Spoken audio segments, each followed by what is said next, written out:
ہم جو ایک دوسرے کو سلام کہتے ہوئے آخر میں کہتے ہیں کہ اس جاننے والے کو بھی سلام کہہ دینا، یہ کہنا کیسا؟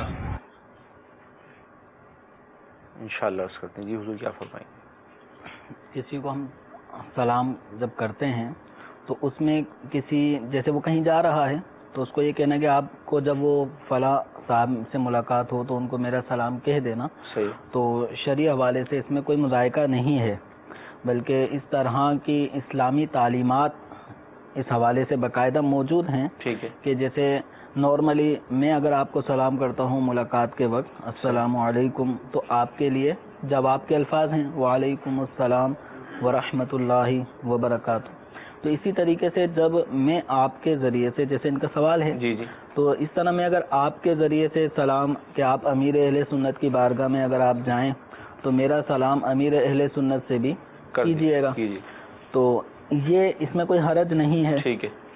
اب جب آپ امیر اہل سنت کو میرا سلام پیش کریں گے کہ آپ کو فلاں فلاں صاحب نے سلام پیش کیا تھا، تو اب امیر اہل سنت جو جواب دیں گے، صحیح، وہ جواب کا انداز یہ ہوگا علیکہ وعلیہ السلام. ٹھیک ہے.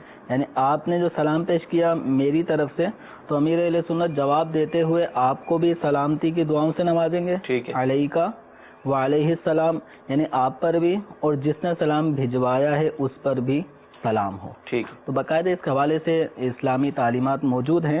تو اس لیے کسی کو یوں قاصد بنا کر ٹھیک ہے اپنا سلام پیش کیا جا سکتا ہے. اور عاشقان رسول کا یہ انداز بھی ہے. صحیح.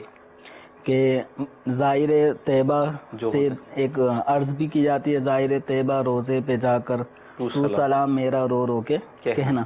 تو اس طرح بارگاہ رسالت صلی اللہ تعالی علیہ وسلم میں بھی سلام پیش کیا جا سکتا ہے. ٹھیک ہے. حتیٰ کہ صحابہ کرام علیہم رضوان کی سیرت میں یہ بھی ملتا ہے کہ ایک صحابی کا وصال کا وقت جب قریب ہے تو جو زندہ ہیں صحیح، وہ ان سے کہہ رہے ہیں کہ جب تم بارگاہ رسالت میں پہنچو تو حضور سے میرا سلام عرض کر دینا. ٹھیک. تو یہ طریقہ کار اسلاف سے چلا آ رہا ہے، اور اس پہ کسی قسم کا شرعی حوالے سے کوئی حرج نہیں ہے کہ میں آپ کے ذریعے سے اپنا سلام کسی شخص کو پہنچاؤں.